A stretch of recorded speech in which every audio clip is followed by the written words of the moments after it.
हाँ जी, तो recently tiger 3 देखी एंड मूवी की क्वालिटी टॉप नॉच है इन टर्म्स ऑफ एवरीथिंग।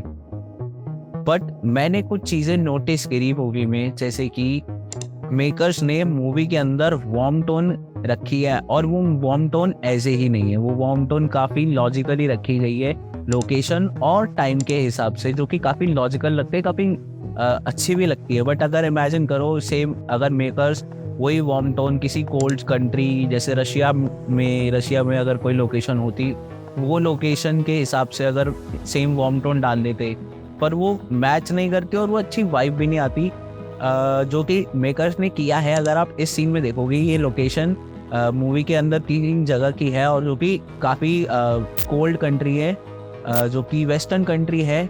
और अगर आप इस सीन में देखोगे तो इन्होंने जो टोन है, जो कलर टेम्परेचर है, वो वार्म नहीं रखा है, उसको थोड़ा टेम्परेचर कूल की तरफ लेके गए हैं। एंड ऑल्सो मेकर्स ने सेम वार्म टोन को मेंटेन भी किया है इन द आउटडोर सीन्स। जैसे कि अगर आप इस सीन में देखोगे, इन दोनों ही सीन्स में मेकर्स ने जो वार्म टोन है उसको अचीव किया है बाय यूजिंग वार्म टेम्परेचर के बल्ब्स को, यानी कि वार्म टेम्परेचर की लाइट्स को यूज किया to achieve that warm tone. So उन्होंने काफ़ी अच्छे तरीके से जो पूरी फिल्म के अंदर जो टोन है, जो वार्म टोन उन्होंने रखा है, उसको मेंटेन भी किया है। जहाँ ज़रूरत थी वहाँ रखा है, जहाँ ज़रूरत नहीं है, जहाँ लॉजिकल ही नहीं है, मतलब ज़रूरत ही नहीं है, वहाँ रीज़न ही नहीं बनता, तो उसको वहाँ रखा नहीं है, वहाँ से एलिमिनेट भी किया है।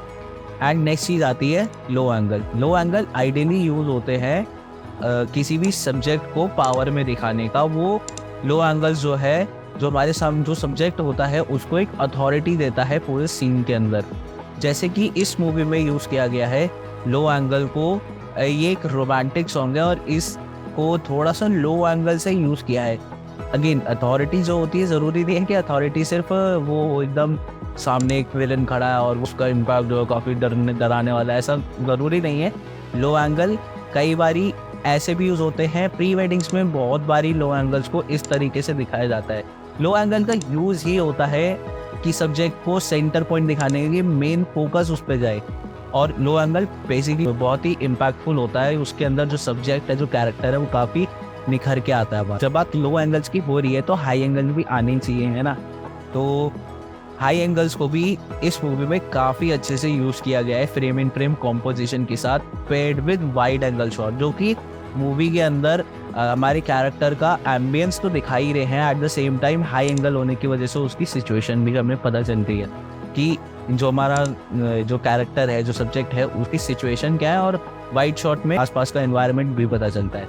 फॉर एग्जाम्पल अगर आप इस शॉट को देखोगे, इसके अंदर जो टाइगर है वो जेल के अंदर है और हाई एंगल की होने की वजह से हमें एक पता चल रहा है कि ओके उसकी सिचुएशन क्या है, ठीक है। एक ओवरव्यू टाइप हमें लगता है कि ओके हम उसको ऊपर से देख रहे हैं, हमें उसका सिचुएशन समझ में आ रही है कि वो कैसे सफ़र हो रहा है, उसका क्या सीन चल रहा है, कैसे सिचुएशन है उसकी।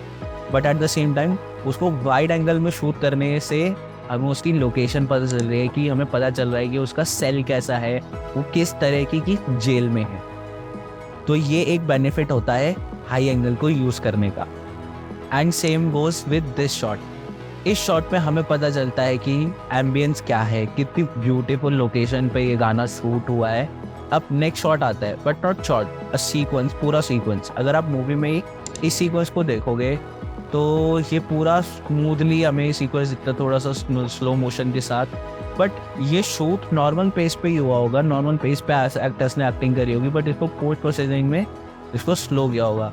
तो अगर आप यही सोचो कि जब शूट हुआ हो सीन तो आसपास सेट पे कितनी केओस होगा, क्योंकि डीओपी को एक्टर्स के साथ परफॉर्म करना है, साथ ही चलना है, उसको कैमरा रिग भी संभालनी है, उसे अपने आप को भी संभालना है। तो it is not very easy to shoot. At last but not least, movie की सबसे अच्छी चीज़ जो लगी मुझे, उसकी लाइटिंग एंड कलर करेक्शन लगी। मूवी के अंदर अगर आप इस सीन को देखोगे तो स्टार्टिंग की ये जो कैमरा पैन होकर ऊपर आ रहा है, इसके अंदर आई डोंट नो ये रियल लोकेशन पे शूट किया है या सीजीआई है, बट इस सीन की जो लाइटिंग है जो बिल्कुल टॉप नॉच है।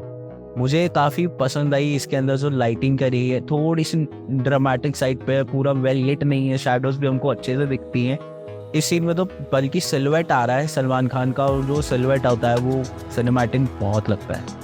बट और सिर्फ यही सीन नहीं, एक सीन और है जो कि मूवी के अंदर है, ये ट्रेलर की क्लिप थी वैसे। जो मूवी के अंदर है पाकिस्तान एयरबेस का सीन है, and I am sorry I give you any spoilers, but movie के अंदर एक पाकिस्तान एयरबेस का सीन है जो कि काफ़ी ब्यूटीफुल लगता है, काफ़ी अच्छे से वेल लिट किया है उस सीन को।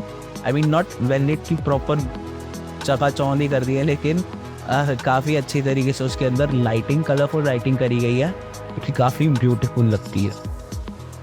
एंड इसी के साथ ही thank you very much for watching this video.